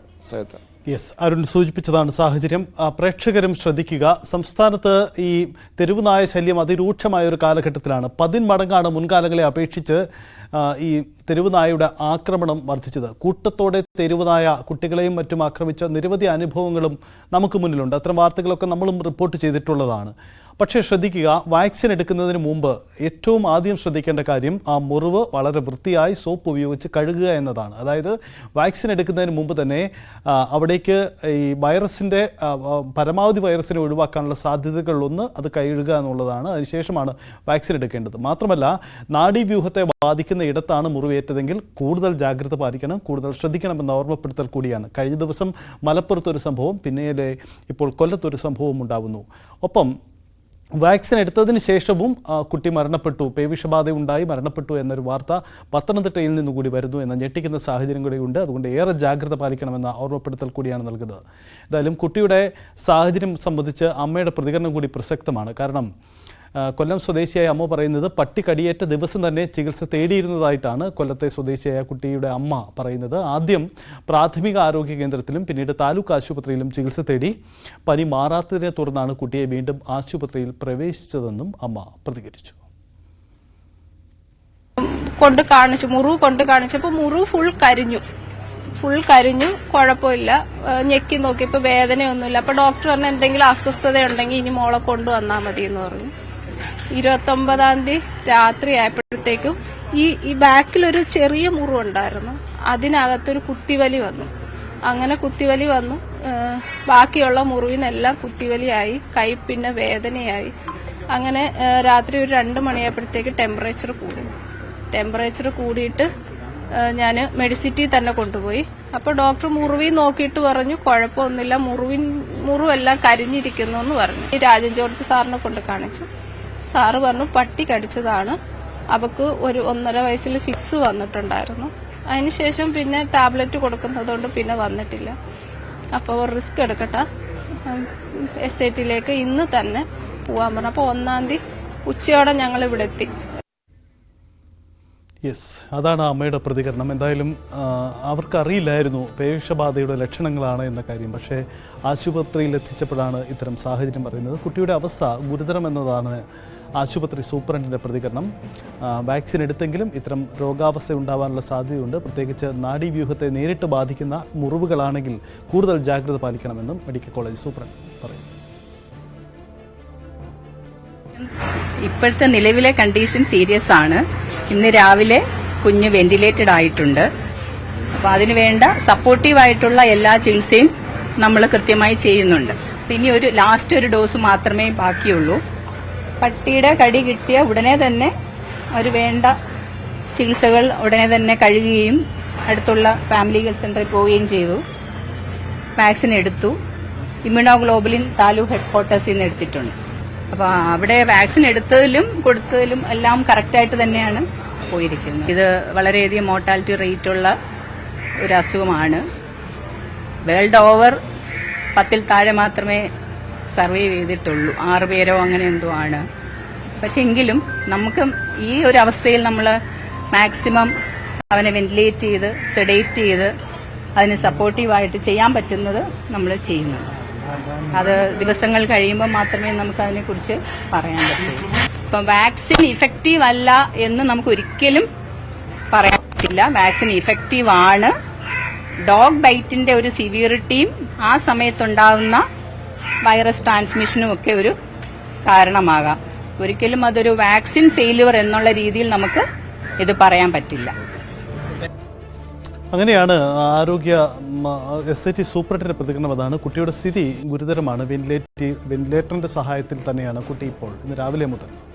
ഞെട്ടിക്കുന്ന മറ്റൊരു കാര്യം നമ്മൾ പത്തനംതിട്ടയിലാണ്. സമാനമായ വാർത്തയാണ്. 13-കാരിയുടെ മരണം പേവിഷബാധയെ തുടർന്ന് എന്ന കാര്യത്തിൽ അവിടുന്നും സ്ഥിരീകരണം ഉണ്ടാവുകയാണ്. വാക്സിൻ എടുത്ത ശേഷമാണ് പേവിഷബാധ ഉണ്ടായത്. പുല്ലാട് സ്വദേശിനി ഭാഗ്യലക്ഷ്മിയാണ് മരിച്ചത്. ശശിനാരായണൻ ചേരുന്നു. ശശിനാരായണൻ, മലപ്പുറം, കൊല്ലം, ഇപ്പോൾ പത്തനംതിട്ടയിലെ മറ്റൊരു അനുഭവം. യഥാർത്ഥത്തിൽ ഈ പത്തനംതിട്ട സംഭവം ഈ കുട്ടി മരിച്ചതിന് ശേഷമാണോ പേവിഷബാധ മൂലം എന്ന കാര്യത്തിൽ സ്ഥിരീകരണം ഉണ്ടാവുന്നത്? അതിനു മുമ്പ് തന്നെ തിരിച്ചറിഞ്ഞിരുന്നോ? സൈത്ത് ഇപ്പോൾ മരിച്ചതിന് ശേഷമാണ് തിരിച്ചറിഞ്ഞിരിക്കുന്നുള്ള കാര്യമാണ് അന്നേ സംശയമുണ്ടായിരുന്നു. പക്ഷേ അത് സ്ഥിരീകരണം ഇപ്പോഴാണ് വന്നിരിക്കുന്നത്. കഴിഞ്ഞ ഡിസംബർ 13-നാണ് തിരുവല്ല പുല്ലാട് സ്വദേശിയായ 13-കാരിയെ ഈ നായ കടിക്കുന്നത്. ആ നായ കടിച്ച ശേഷം തന്നെ ഉടൻ തന്നെ തിരുവല്ലയിലെ ജില്ലാ ആശുപത്രിയിലെത്തി വാക്സിൻ എടുക്കുകയും ചെയ്തു, മുറിവ് കഴിയുകയൊക്കെ ചെയ്തു. പക്ഷേ ഏപ്രിൽ 9-ന് വാക്സിൻ പൂർണ്ണമായി എടുത്തതിന് ശേഷവും ഏപ്രിൽ 3-ന് ഈ കുട്ടിക്ക് ചില രോഗലക്ഷണങ്ങൾ കാണിക്കുകയുണ്ടായി. തുടർന്ന് ഇവിടെ നിന്നും കൊച്ചിയിലെ സ്വകാര്യ ആശുപത്രിയിലേക്ക് മാറ്റുകയാണ് ഉണ്ടായത്. പക്ഷേ ഇതിന് ശേഷം ഏപ്രിൽ 9-ന് ഈ കുട്ടി മരണമടയുകയും ചെയ്തു. എന്തായാലും ഇത് പിന്നീടൊരു സ്ഥിരീകരണം ഈ തിരുവല്ലയിലെ പബ്ലിക് ഹെൽത്ത് ലാബിലാണ് ഇതിന്റെ ഈ നായയുടെ പരിശോധനയും റിസൾട്ടും മറ്റു കാര്യങ്ങളൊക്കെ വരുന്നത്. അതിന്റെ ഇപ്പോൾ റിസൾട്ട് വന്നിരിക്കുന്നു. അതനുസരിച്ചാണ് ഈ നായ്ക്ക് പേവിഷബാധ ഉണ്ടായിരുന്നു എന്നുള്ള സ്ഥിരീകരണത്തിലേക്ക് എത്തിയിരിക്കുന്നത്. പൂർണ്ണമായും വാക്സിൻ എടുത്തതിന് ശേഷം ഈ കുട്ടിയുടെ മരണം ഉണ്ടായതൊരു വലിയ ആശങ്ക ഉണ്ടാക്കിയിട്ടുണ്ട്. നായ കടിച്ച ദിവസം തന്നെയാണ് ഈ വാക്സിൻ എടുത്തിട്ടുള്ളത്. അന്ന് കൃത്യമായുള്ള എല്ലാ ഡോസുകളും എടുത്തിരുന്നെന്നാണ് ബന്ധുക്കളും ഈ കുട്ടിയുടെ അച്ഛനും പിതാവും എല്ലാം പറയുന്നത്. പക്ഷെ അങ്ങനത്തെ കുട്ടിക്ക് പെട്ടെന്ന് ഇത്തരത്തിലുള്ള സംഭവിച്ചത് ഈ പേവിഷബാധയാണെന്നുള്ള കണ്ടെത്തലോട് കൂടി തന്നെ വീട്ടുകാരും വലിയൊരു ഞെട്ടലാണ്. പക്ഷെ ആശുപത്രിയിൽ പ്രവേശിക്കുന്ന സമയത്ത് ആരോഗ്യവകുപ്പിന്റെ രീതിയിൽ കാര്യമായ ഒരു പരിചരണമൊന്നും ലഭിച്ചില്ലെന്നും ബന്ധുക്കൾ ആരോപിക്കുന്നുണ്ട്. പക്ഷേ നിലവിൽ നമ്മൾ ആശുപത്രി വൃത്തങ്ങൾ കൃത്യമായി പറയുന്നു വാക്സിൻ കൃത്യമായി എടുത്തിരുന്നു. ആശുപത്രിയിൽ എത്തിച്ച സമയത്ത് തന്നെ മുറിവ് കഴിയുകയും പിന്നീട് തുടർച്ചയുള്ള വാക്സിൻ എടുത്തതിന് ശേഷമാണ് കുട്ടിക്ക് പിന്നീട് ലക്ഷണങ്ങൾ ഏപ്രിൽ 3-ന് കാണുന്നത്. അതിനെ തുടർന്നാണ് സ്വകാര്യ ആശുപത്രിയിൽ പ്രവേശിക്കുകയും മരണം സംഭവിക്കുകയും ചെയ്തത്. പക്ഷേ ഒരു ആശങ്ക ഇപ്പോഴും ഇതുമായി ബന്ധപ്പെട്ട് നിൽക്കുന്നു. ഒരു ആരോപണവും ഈ പെൺകുട്ടിയുടെ വീട്ടുകാരും ഈ പെൺകുട്ടിയുടെ കുഞ്ഞിന്റെ വീട്ടുകാരും ഇങ്ങനെ ഉന്നയിക്കുന്നുണ്ട്. ആശുപത്രി ഹെൽത്ത് ആൾക്കാരുടെ ഒരു രീതിയിലുള്ള ഒരു പരിചരണം മറ്റു കാര്യങ്ങൾ കിട്ടിയുള്ളൊരു ആരോപണം എന്ന നിലയ്ക്കാണ് പറയുന്നത്. പക്ഷേ ഞാൻ നേരത്തെ പറഞ്ഞ പോലെ തന്നെ വാക്സിൻ എല്ലാം കൃത്യമായ പരിശോധനയിലാണ് ഇപ്പോൾ ഈ പേവിഷബാധ ബാധിച്ചാണ് കുട്ടി മരിച്ചെന്നുള്ള തിരുവല്ല പബ്ലിക് ഹെൽത്ത് ലാബിലാണ് സർക്കാരിന്റെ തന്നെ ഉള്ള ഇത്തരം ഉള്ള കാര്യങ്ങൾ കണ്ടെത്താനുള്ള ലാബാണ്. അവിടെ നടത്തിയ പരിശോധനയിലാണ് ഈ കുട്ടി പേവിഷബാധ ഏറ്റു മരിച്ചെന്നുള്ള നായ്ക്ക് പേവിഷബാധ ഉണ്ട് എന്നുള്ള സ്ഥിരീകരണത്തിലേക്ക് എത്തിയിരിക്കുന്നത്. സൈസൈ ഞെട്ടിക്കുന്ന കാര്യമാണ്. എന്തായാലും കൂടുതൽ ജാഗ്രത പാലിക്കണം. ആരോഗ്യവകുപ്പും ആരോഗ്യ വിദഗ്ധരും തന്നെ ഇതിൽ വിശദീകരണം നൽകേണ്ടതുണ്ട്. കാരണം വാക്സിൻ എടുക്കുന്നു, മുറിവ് നന്നായി തേച്ചു കഴുകുന്നു, എങ്കിലും രോഗബാധ ഉണ്ടാവുന്നു എന്ന അവസ്ഥ വന്നാൽ ഞെട്ടിക്കുന്ന കാര്യമാണ്. കൂടുതൽ ജാഗ്രത പാലിക്കണം. ഒപ്പം ഏറ്റവും ശ്രദ്ധിക്കേണ്ടത് തെരുവ് നായകളെ ഒഴിവാക്കാൻ വേണ്ടിയുള്ള സർക്കാരിൻ്റെ ഇടപെടലുകൾ ഒരിക്കലും കാര്യക്ഷമമാകുന്നില്ല എന്ന കാര്യമാണ്. പലപ്പോഴും തെരുവ് നായയുടെ ആക്രമണത്തിൽ നടത്തുന്ന എണ്ണം എത്രയോ വർദ്ധിക്കുന്നു. ഇതിൽ ഒരു ഇടപെടലും ഉണ്ടാകുന്നില്ല. സാഹചര്യം കൂടിയാണ് ഉണ്ടാകുന്നത്.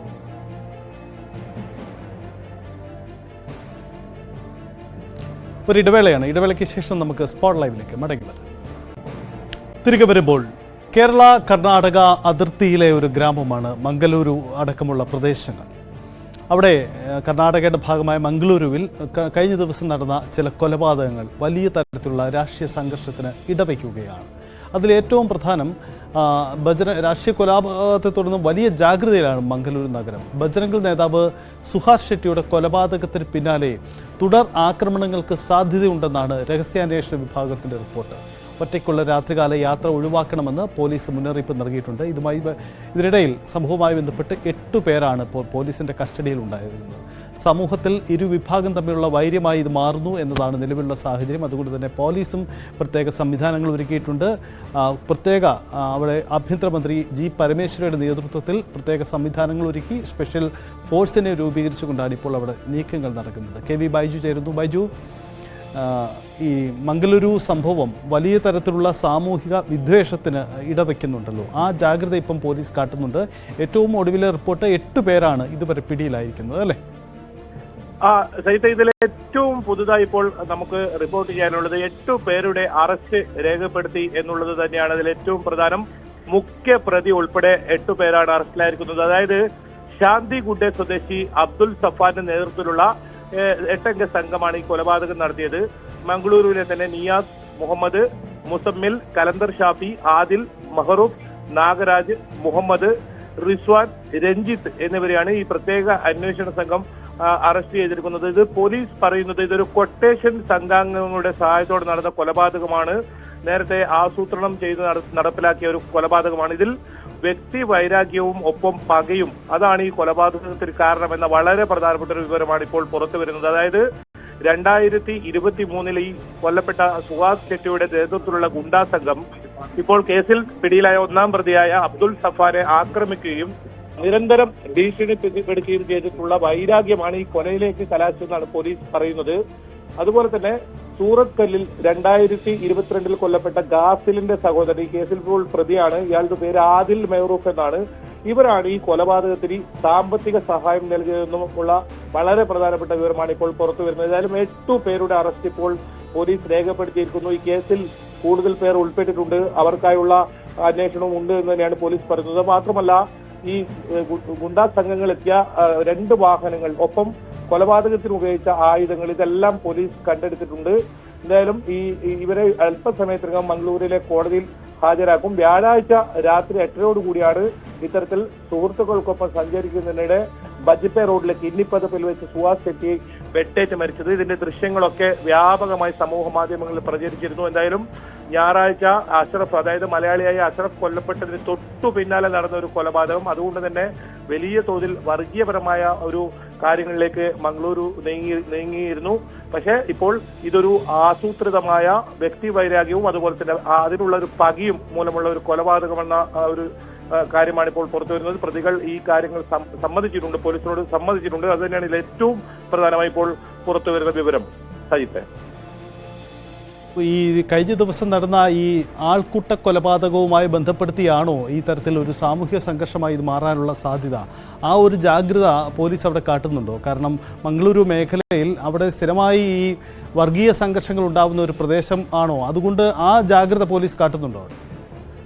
തീർച്ചയായും 5 SP-മാരുടെ നേതൃത്വത്തിലുള്ള പ്രത്യേക സംഘമാണ് കഴിഞ്ഞ ദിവസങ്ങളിൽ ഇത്തരമൊരു സംഭവം ഉണ്ടായതിനു ശേഷം മംഗളൂരു നഗരപ്രദേശങ്ങളിലും മേൽനോട്ടം വഹിച്ചിരുന്നത്. മാത്രമല്ല ആഭ്യന്തരമന്ത്രി ഇന്ന് മംഗളൂരുവിൽ ഇന്ന് എത്തിയിട്ടുണ്ട്. അദ്ദേഹം നേരിട്ടെത്തിയതാണ്. സ്ഥിതിഗതികൾ വിലയിരുത്താനാണ് അദ്ദേഹം നേരിട്ടെത്തിയത്. അതിനിടയിൽ തന്നെ 8 പ്രതികളും പിടിയിലായി. ഇതിൽ ഏറ്റവും പ്രധാനം ഈ മലയാളിയായ ഈ അഷ്റഫ് കൊല്ലപ്പെട്ട ആ സമയം ഇവർ തിരഞ്ഞെടുത്തു എന്നത് തന്നെയാണ്. ഏതെങ്കിലും തരത്തിൽ ഇതൊരു വർഗീയ സംഘർഷമാക്കി മാറ്റാനുള്ള ഒരു ലക്ഷ്യം ഇവർക്ക് ഉണ്ടാകാം. അതുകൊണ്ടായിരിക്കാം കൃത്യമായി ഈ ഒരു സമയം ഇവർ തെരഞ്ഞെടുത്തത്. പക്ഷേ ഇവർക്ക് വർഷങ്ങൾക്ക് മുൻപുള്ള ഒരു വൈരാഗ്യം അതാണ് ഈ കൊലപാതകത്തിലേക്ക് കലാശിച്ചതെന്നാണ് പോലീസ് ഇപ്പോൾ വ്യക്തമാക്കുന്നത്. പക്ഷെ അവർ തിരഞ്ഞെടുത്ത സമയം കൃത്യമായി അതൊരു വർഗീയ സംഘർഷത്തിലേക്ക് മാറ്റാനുള്ള ഒരു നീക്കം ഇവരുടെ ഭാഗത്തുനിന്ന് ഉണ്ടായെന്ന് വേണം കരുതാൻ. അതിന് തൊട്ടു പിന്നാലെ നടന്ന ഒരു കൊലപാതകം. ഇതേ തുടർന്ന് VHPയുടെ നേതൃത്വത്തിൽ കഴിഞ്ഞ ദിവസം ബന്ദൊക്കെ ആചരിക്കുന്ന സാഹചര്യം ഉണ്ടായിരുന്നു. 3 പേർക്ക് കുത്തേറ്റിരുന്നു ഇതിനെ തുടർന്ന്. മാത്രമല്ല സജിത്ത് സൂചിപ്പിച്ചതുപോലെ തന്നെ മംഗളൂരു നമുക്കറിയാം ചെറിയൊരു സംഭവം ഉണ്ടായാൽ അത് വലിയ തോതിൽ സംഘർഷമുണ്ടാകുന്ന ഒരു പ്രദേശമാണ് മംഗളൂരു. അത്രത്തോളം വൈകാരികമായ ഈ ഇത്തരത്തിൽ പ്രശ്നങ്ങൾ ഉണ്ടാവുന്ന നേരത്തെയും നിരവധി കൊലപാതകങ്ങൾ, തുടർച്ചയായി 3 കൊലപാതകങ്ങൾ, അതായത് പ്രവീൺ നെട്ടാരു വധക്കേസ്, അതിപ്പോൾ NIA ആണ് അന്വേഷിക്കുന്നത്. അതിനെ തുടർന്ന് 3 കൊലപാതകമാണ് അന്ന് ഉണ്ടായിരുന്നത്. ഏതായാലും അതിനെ തുടർന്നുണ്ടായ കൊലപാതകമാണ് ഈ ഗാസിലിനേത്, സൂറത്ത് കല്ലിലെ. ആ കേസിലെ പ്രതിയാണ് ഈ കൊല്ലപ്പെട്ട സുഹാസ് ഷെട്ടി. ഏതായാലും അതിൽ അയാളുടെ സഹോദരൻ ഇതിൽ സാമ്പത്തിക സഹായം നൽകി കൊട്ടേഷൻ സംഘാംഗങ്ങളുടെ സഹായത്തോടെ നടത്തിയ ഒരു കൊലപാതകം എന്നാണ് ഇപ്പോൾ ഏറ്റവും ഒടുവിലായി പോലീസ് കണ്ടെത്തിയിരിക്കുന്നത്. ഏതായാലും ആ തരത്തിലുള്ള ഒരു വലിയ ആശങ്ക തന്നെയാണ് നീങ്ങുന്നത്. ഏതായാലും വർഗീയപരമായി ഈ സംഭവത്തെ കൊണ്ടുപോകാനുള്ള ശ്രമം ഉണ്ടായിരുന്നു. അത് പോലീസ് അന്വേഷണത്തിൽ കൃത്യമായി ഈ പ്രതികളിലേക്ക് എത്തുകയും ഈ സംഭവം പോലീസ് കൃത്യമായി അന്വേഷണത്തിലൂടെ വളരെ വേഗം തന്നെ ഈ പ്രതികളെ അറസ്റ്റ് ചെയ്യുകയും ചെയ്തത് ഏതായാലും വലിയ ആശ്വാസമായിട്ടുണ്ട്. അത്രത്തോളം സംഘർഷ അവസ്ഥയാണ് മംഗളൂരുവിൽ കഴിഞ്ഞ മണിക്കൂറുകളിലൊക്കെ ഉണ്ടായത്. ഏതായാലും പോലീസ് 1000-ഓളം പോലീസിനെ ഈ മേഖലകളിൽ, അതായത് പ്രത്യേക ഈ സംഘർഷ ബാധിത പ്രദേശങ്ങളിൽ വിന്യസിച്ചിട്ടുണ്ട്. ഒപ്പം കൂടുതൽ പോലീസിനെ മറ്റ് ജില്ലകളിൽ നിന്നും കൊണ്ടുവരാനുള്ള നീക്കങ്ങളൊക്കെ നടക്കുന്നുണ്ടായിരുന്നു. ആഭ്യന്തരമന്ത്രി തന്നെ നേരിട്ട് എത്തി സ്ഥിതിഗതികൾ വിലയിരുത്തുന്ന ഒരു സാഹചര്യം ഉണ്ടായിരുന്നു. അത്രത്തോളം വലിയ സംഘർഷാവസ്ഥ ഏതായാലും മംഗളൂരുവിൽ നിലനിൽക്കുന്ന ഒരു സാഹചര്യമായിരുന്നു. ഏതായാലും ഈ ഒരു സംഭവം ഇത്തരത്തിൽ ഒരു കൃത്യമായി പ്രതികളെ അറസ്റ്റ് ചെയ്തതോടുകൂടി ആ ആശങ്ക അകലുന്നു എന്ന് വേണം ഇപ്പോൾ നമുക്ക് പറയാൻ.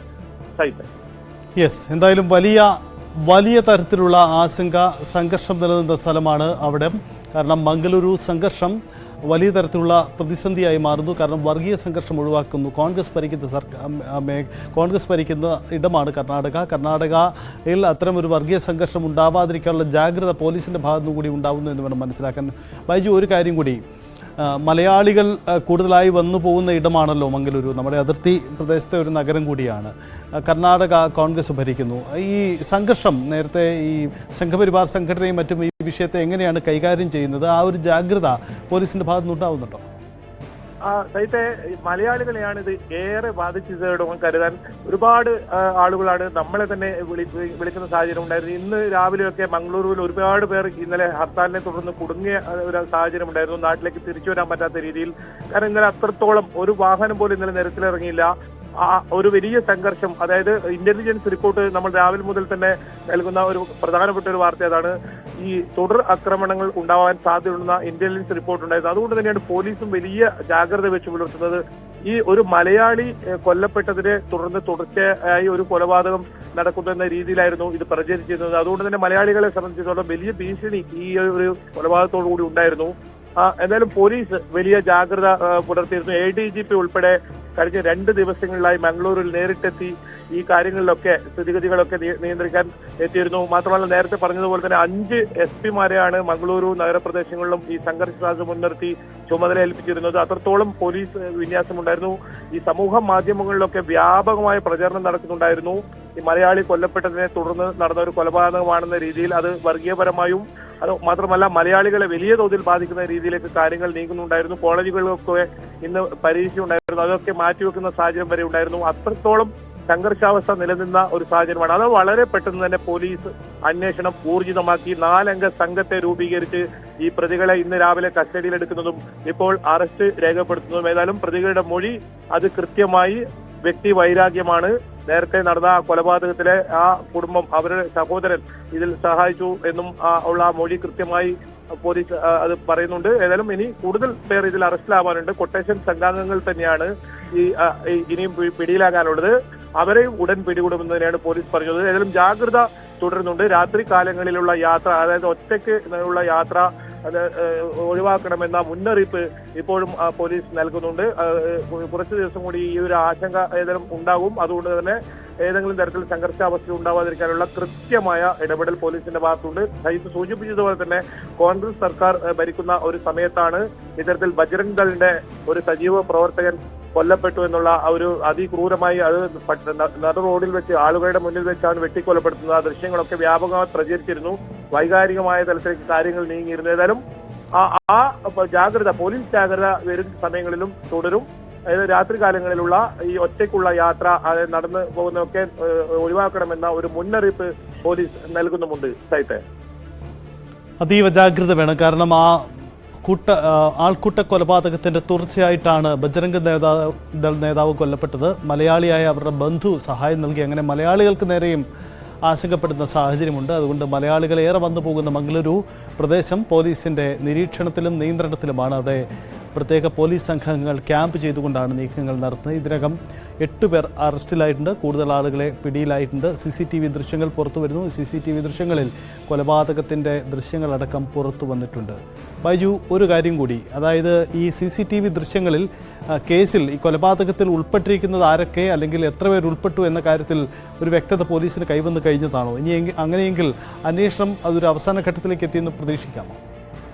തീർച്ചയായും ഈ കൊലപാതക കേസിൽ ഉൾപ്പെട്ട മുഴുവൻ പേരും ഇപ്പോൾ അറസ്റ്റിലായിട്ടുണ്ട്. ഇനി ഇവർക്ക് സഹായം ചെയ്തവരെയാണ് പിടികൂടാനുള്ളതെന്നാണ് പോലീസ് പറഞ്ഞത്. ഇതിൽ ഏറ്റവും പ്രധാനം ബജ്പെ ശാന്തിഗുഡെ സ്വദേശി അബ്ദുൽ സഫാനാണ് ഇതിൽ മുഖ്യ പ്രതി. നേരത്തെ സൂചിപ്പിച്ചതുപോലെ തന്നെ അബ്ദുൽ സഫാനെ 2022 ഇപ്പോൾ കൊല്ലപ്പെട്ട ഈ ഷെട്ടി, സുഹാസ് ഷെട്ടി ഭീഷണിപ്പെടുത്തിയും ആക്രമിക്കുകയും നിരന്തരം ഭീഷണിപ്പെടുത്തുകയും ചെയ്തു എന്നാണ് ഈ ഒരു വ്യക്തിവൈരാഗ്യത്തിന് ഒരു തുടക്കം. അതിന് ഈ കൊലപാതകത്തിന് കൂട്ടുപിടിച്ചത് നേരത്തെ സൂചിപ്പിച്ചതുപോലെ തന്നെ ഈ കൊല്ലപ്പെട്ട ഗാസിലിന്റെ സഹോദരനെ ആണ്, അവരുടെ കുടുംബത്തെയാണ്. അവരാണ് സാമ്പത്തിക സഹായം ഈ കൊലപാതകത്തിന് ചെയ്തിരിക്കുന്നത്. ഇതിൽ മുഹമ്മദ് റിസ്വാൻ, രഞ്ജിത്ത്, നിയാസ് മുഹമ്മദ്, മുസമ്മിൽ തുടങ്ങി 8 പേർ ഈ കൊലപാതകത്തിൽ ഈ ദൃശ്യങ്ങളിൽ കാണുന്ന മുഴുവൻ പേരും ഇപ്പോൾ അറസ്റ്റിലായിട്ടുണ്ട്. മാത്രമല്ല ഇവർ എത്തിയ ഈ വാഹനം കണ്ടെടുത്തിട്ടുണ്ട്. അതുകൂടാതെ കൊലപാതകത്തിന് ഉപയോഗിച്ച മാരകായുധങ്ങൾ ഉപയോഗിച്ചായിരുന്നു ഈ കൊലപാതകം നടത്തിയത്. ആ കൊലപാതകം ഉപയോഗിച്ച ആയുധങ്ങളെല്ലാം പോലീസിന് കണ്ടെടുക്കാൻ കഴിഞ്ഞിട്ടുണ്ട് വളരെ പെട്ടെന്ന് തന്നെ. കാരണം ഈ പ്രതികളെ പിടികൂടാൻ വൈകുന്നതിനനുസരിച്ച് വലിയ തോതിലുള്ള പ്രതിഷേധം വിശ്വ ഹിന്ദു പരിഷത്ത് ഉൾപ്പെടെ ഉയർത്തിക്കൊണ്ടുവന്നിരുന്നു. NIA അന്വേഷിക്കണം ഈ കേസ് എന്ന് ഒരു ആവശ്യം കൂടി അവർ ഉന്നയിക്കുന്ന സാഹചര്യം ഉണ്ടായിരുന്നു. ഇന്നലെ 2 സ്വകാര്യ ബസ്സുകൾക്ക് നേരെ കല്ലേറുണ്ടായി. രാത്രി 3 പേർക്കാണ് ഇന്നലെ കുത്തേറ്റത്. ഇവരുടെ പരിക്ക് ഗുരുതരമല്ല. അത് നടന്നു പോകുന്നതിനിടയിൽ ഇത്തരത്തിൽ കുത്തേൽക്കുന്ന സാഹചര്യമാണ് ഉണ്ടായത്. അത്തരത്തിൽ ഈ സംഘർഷം വ്യാപിക്കാൻ വലിയ ഒരു കാരണം, ഒരുപക്ഷെ ഇന്ന് ഈ പ്രതികളെ പിടികൂടില്ലെങ്കിൽ രാത്രി ഇതിൽ തുടർച്ചയായ അക്രമങ്ങൾ വ്യാപകമായി ഉണ്ടാകാൻ സാധ്യത ഉണ്ടെന്ന സാഹചര്യത്തിൽ കൂടിയാണ് ഇപ്പോൾ പ്രതികളെ വളരെ പെട്ടെന്ന് തന്നെ പോലീസ് പിടികൂടുന്നത്. മാത്രമല്ല ആഭ്യന്തര വകുപ്പ് മന്ത്രി മംഗളൂരുവിൽ നേരിട്ടെത്തി ഇപ്പോൾ ഈ സ്ഥിതിഗതികൾ വിലയിരുത്താൻ എത്തിയെന്നതും അതിൽ ഏറ്റവും പ്രധാനമാണ്. എന്തായാലും ഇതിലൊരു ആശ്വാസം, ഇതിൽ ഈ ഉൾപ്പെട്ട, അതായത് ഈ ദൃശ്യങ്ങളിൽ കാണുന്ന മുഴുവൻ പ്രതികളെയും ഇപ്പോൾ പിടികൂടിയിട്ടുണ്ട്. ഇനി ഇവർക്ക് സഹായം ചെയ്തവരുണ്ട്, അവരെ പിടികൂടാനുണ്ട്. അവരെയും ഉടൻ പിടികൂടുമെന്ന് തന്നെയാണ് പോലീസ് വ്യക്തമാക്കുന്നത്. യെസ്, അതാണ് സാഹചര്യം. എന്തായാലും വളരെ നന്ദി ബൈജു പ്രതികരിച്ചതിന്. എന്തായാലും മംഗളൂരുവിൽ അതീവ ജാഗ്രതയിലാണ് മുന്നോട്ട് പോകുന്നത്. കാരണം 8 പേർ പിടിയിലായിട്ടുണ്ട്. അവിടുത്തെ സംഘർഷ രംഗങ്ങൾ കൈകാര്യം ചെയ്യുന്നതിൽ പോലീസ് ജാഗ്രതയോടെയാണ് പോകുന്നത്. കാരണം വർഗീയ സംഘർഷങ്ങൾ ഉണ്ടാവാൻ സാധ്യതയുണ്ട് എന്ന് മുന്നിൽ കണ്ടുകൊണ്ടുകൂടിയാണ് ആ നീക്കം. ഇനി മലയാള സിനിമയിൽ അടുത്തിടെ ഇന്നലെ ഒരു നിർമ്മാതാവ് നടത്തിയ പ്രതികരണം വലിയ വിവാദങ്ങൾക്കും തുടർ ചർച്ചകൾക്കും ഇടവയ്ക്കുകയാണ്. മലയാള സിനിമയിൽ ഒരു പ്രമുഖ നടൻ വലിയ തെറ്റിന് തിരിക്കൊളുത്തിയെന്ന നിർമ്മാതാവ് ലിസ്റ്റിൻ സ്റ്റീഫന്റെ പരാമർശമാണ് വലിയ ചർച്ചയാവുന്നത്. പ്രമുഖ നടനുമായുള്ള തർക്കമാണ് ഈ പരാമർശത്തിന് പിന്നിലേക്ക് എത്തിച്ചതിന് എന്നാണ് കാരണം. എന്നാൽ ഈ നടൻ ആരാണ് എന്ന കാര്യം ഇതുവരെയും ലിസ്റ്റിൻ സ്റ്റീഫൻ വെളിപ്പെടുത്തിയിട്ടില്ല. ഇതോടെ പ്രമുഖ നടൻ ആരെന്ന ചർച്ചയും സമൂഹ മാധ്യമങ്ങളിലൊക്കെ സജീവമായി നടക്കുകയാണ്. മലയാള സിനിമയിൽ വന്നിട്ട് 10-15 വർഷമായി. ഇന്നും കുറെ അധികം സിനിമകൾ ചെയ്തിട്ടുണ്ട്. പക്ഷെ മലയാള സിനിമയിലെ ഒരു പ്രമുഖ നടൻ വലിയ തെറ്റിലേക്ക് ഇന്ന് തിരികൊളുത്തിയതാണ്. സോ ഒരു വലിയ മാലപ്പടക്കത്തിന് ഇന്ന് തിരികൊളുത്തിയതാണ്. സോ അതൊരു വേണ്ടായിരുന്നുവെന്ന് ഞാൻ പറയുമ്പോൾ ആ നടൻ ഇത് കാണും. പക്ഷെ ആ നടൻ ചെയ്തത് വലിയ തെറ്റാണ് എന്ന് ഞാൻ ഓർമ്മിപ്പിക്കുകയാണ്. ഇനിയും ആ തെറ്റ് തുടരരുത്, ആവർത്തിക്കരുത്. കാരണം അങ്ങനെ തുടർന്നു കഴിഞ്ഞു കഴിഞ്ഞാൽ അത് പല വലിയ പ്രശ്നങ്ങൾക്കും കാരണമായി മാറുമെന്നും അറിയിക്കുന്നു. ലെസ്ലി സ്റ്റീഫന്റെ ഒരു മുന്നറിയിപ്പ് എന്ന രീതിയിലാണ് അദ്ദേഹം അത് പറയുന്നത്. പക്ഷേ സമൂഹ മാധ്യമങ്ങളെല്ലാം ചർച്ചയാണ് ആരാണ് പ്രധാനപ്പെട്ട നടൻ. ആ നടൻ ആര് എന്ന കാര്യത്തിൽ ഏറെക്കുറെ വ്യക്തമായി. നിവിൻ പോളി എന്ന തരത്തിൽ സമൂഹ മാധ്യമങ്ങളും അത് ഏറ്റെടുത്തു കഴിഞ്ഞു. ശ്രീജ ശ്യാം ചേരുന്നു. ശ്രീജ, ഈ വിഷയത്തിൽ സമൂഹ മാധ്യമങ്ങളിലടക്കം ചോദിക്കുന്ന ചോദ്യം ഇതാണ്. ഇപ്പോൾ നിവിൻ പോളി തന്നെയാണ് ഈ പ്രധാനപ്പെട്ട നടൻ. ഒരു സിനിമയുടെ കരാറുമായി ബന്ധപ്പെട്ട് നിവിൻ പോളി പിന്നോട്ട് പോയതാണ് ഇത്തരം ഒരു പ്രതികരണത്തിന് ഇടവെച്ചത് എന്ന തരത്തിലേക്കൊക്കെ വാർത്തകൾ വരുന്നുണ്ട്. എന്താണ് യഥാർത്ഥത്തിൽ ലിസ്റ്റിൻ സ്റ്റീഫന്റെ ഈ നീക്കത്തിന് പിന്നിൽ? ദിലീപ് ചിത്രം പ്രിൻസ് ആൻഡ് ഫാമിലിയുടെ ലോഞ്ചിങ് ചടങ്ങിനിടെ ഇന്നലെ ലിസ്റ്റിൻ സ്റ്റീഫൻ വ്യക്തിപരമായി ഉദ്ദേശിച്ച് സംസാരിച്ച ആ നടൻ നിവിൻ പോളിയാണ് എന്നതാണ് ഇപ്പോൾ നമ്മൾ മനസ്സിലാക്കുന്നത്. ലിസ്റ്റിൻ നിർമ്മിക്കുന്ന ഏറ്റവും പുതിയ ചിത്രമായ ബേബി ഗേളിന്റെ ചിത്രീകരണവുമായി ബന്ധപ്പെട്ടുള്ള പ്രശ്നങ്ങളാണ് നിവിൻ പോളിക്കെതിരെ പേരു പറയാതെ ഇങ്ങനെ ഒരു പരാമർശം നടത്തുന്നതിലേക്ക് എത്തിച്ചത് എന്നാണ് മനസ്സിലാക്കുന്നത്. ലിസ്റ്റിന്റെ ഈ ചിത്രത്തിൽ നിവിനാണ് പ്രധാന കഥാപാത്രത്തെ അവതരിപ്പിക്കുന്നത്, നായക വേഷത്തിലുള്ളത്. പക്ഷേ ഒരാഴ്ച ഷൂട്ടിംഗ് തുടങ്ങി ഒരാഴ്ചയായിട്ടും വളരെ കുറച്ച് ദിവസമാണ് നിവിൻ ഈ സെറ്റിൽ ചെന്നത്. കുറച്ച് ദിവസങ്ങൾക്കുള്ളിൽ തന്നെ വലിയ അതൃപ്തിയൊക്കെ ഉണ്ടായി ഈ സിനിമയുടെ സ്ക്രിപ്റ്റുമായി ബന്ധപ്പെട്ടും ഷൂട്ടിംഗ് സമയവുമായി ബന്ധപ്പെട്ടൊക്കെ. തുടർന്ന് ഒരാഴ്ച തനിക്ക് അവധി വേണമെന്ന് നിവിൻ ആവശ്യപ്പെട്ടെങ്കിലും അത് അനുവദിക്കാൻ കഴിയില്ല എന്നതായിരുന്നു ലിസ്റ്റിൻ എടുത്ത നിലപാട്. ഇതേ തുടർന്ന് നിവിൻ പിന്നെ ഈ സിനിമയുടെ സെറ്റിലേക്ക് വന്നില്ല എന്നാണ് മനസ്സിലാക്കുന്നത്. അതേസമയം മറ്റൊരു യുവ സംവിധായകന്റെ ചിത്രത്തിൽ നിവിൻ ജോയിൻ ചെയ്യുകയും ചെയ്തു. ഈ സിനിമയുടെ ചർച്ചകളൊക്കെ നടക്കുന്നുണ്ടായിരുന്നെങ്കിലും അതിന്റെ ചിത്രീകരണം തുടങ്ങിയിരുന്നില്ല. ആ സിനിമയുടെ ചിത്രീകരണം തുടങ്ങിയതിന്റെ ചിത്രങ്ങളൊക്കെ സംവിധായകനും മറ്റുള്ളവരും സോഷ്യൽ മീഡിയയിലൂടെ പങ്കുവെക്കുകയും ചെയ്തു നിവിൻ ഈ ചിത്രത്തിൽ ജോയിൻ ചെയ്തതിന്റെ. ഇതാണ് ലിസ്റ്റിൻ സ്റ്റീഫനെ ഇത്രയേറെ പ്രകോപിപ്പിച്ചത് എന്നതാണ് മനസ്സിലാക്കുന്നത്. ഇന്നലെ ഈ പ്രിൻസ് ആൻഡ് ഫാമിലിയുടെ ലോഞ്ച് ചടങ്ങിൽ വെച്ച് വളരെ അപ്രതീക്ഷിതമായി ഇങ്ങനെ ഒരു പ്രഖ്യാപനം, അതായത് ആ ചടങ്ങെല്ലാം കഴിഞ്ഞതിന് ശേഷമാണ് ഈ സിനിമയെ പറ്റി അല്ലാതെ തനിക്ക് പറയാനുണ്ട് എന്ന് ഇത് പറയുന്നത്. അത് ആ നടന് മനസ്സിലാവും എന്ന് പറഞ്ഞുകൊണ്ട് ലിസ്റ്റിൻ പറഞ്ഞപ്പോൾ തന്നെ അതൊരു വ്യക്തിപരമായ പ്രശ്നമാണെന്ന് എല്ലാവരും മനസ്സിലാക്കിയിരുന്നു. അപ്പോൾ മുതൽ എല്ലാവരും അന്വേഷിക്കുന്നുണ്ടായിരുന്നു ഈ നടൻ ആരാണെന്ന്. തുടർന്ന് ലിസ്റ്റിനും ഈ ബേബി ഗേൾ സിനിമയുടെ സംവിധായകൻ അരുൺ വർമ്മയും നിവിൻ പോളിയെ ഇൻസ്റ്റഗ്രാമിൽ നിന്ന് അൺഫോളോ ചെയ്തതും സോഷ്യൽ മീഡിയയിൽ എല്ലാവരും ശ്രദ്ധിച്ചു. തുടർന്നാണ് ഇപ്പോൾ ഈ നടൻ ആരാണെന്നുള്ള ചോദ്യത്തിന് പലതവണ ലിസ്റ്റിനോട് പ്രതികരണങ്ങൾ തേടിയെങ്കിലും അദ്ദേഹം പറഞ്ഞില്ല. പക്ഷെ അത് ബേബി ഗേൾ എന്ന സിനിമയുമായി ബന്ധപ്പെട്ട പ്രശ്നങ്ങളെ തുടർന്ന് നിവിൻ പോളിയെ ഉദ്ദേശിച്ചാണ് ലിസ്റ്റിൻ സ്റ്റീഫൻ ഇക്കാര്യങ്ങൾ പറഞ്ഞത് എന്ന് ഇപ്പോൾ നമ്മൾ മനസ്സിലാക്കുന്നത്. യെസ്, അതാണ് സാഹചര്യം. എന്തായാലും നിവിൻ പോളി തന്നെയാണ് പ്രമുഖ നടൻ എന്ന കാര്യത്തിൽ വ്യക്തമാവുകയാണ്. കാരണം ആ തരത്തിലേക്കാണ് സാഹചര്യങ്ങൾ വരുന്നത്. സമൂഹ മാധ്യമങ്ങളും ആ തരത്തിൽ ഏറ്റെടുക്കുകയാണ്. എന്തായാലും ലിസ്റ്റിൻ സ്റ്റീഫന്റെ തുറന്നു പറച്ചിൽ മലയാള സിനിമാ മേഖലയിലും വലിയ ചർച്ചകൾക്ക് ഇടവയ്ക്കുകയാണ്. സ്പോട്ട് ലൈവ് നിരവധി വിഷയങ്ങളിൽ നിന്ന് ചർച്ച ചെയ്തു. വീണ്ടും അടുത്ത ദിവസം സ്പോട്ട് ലൈവുമായി കാണാം. നന്ദി, നമസ്കാരം.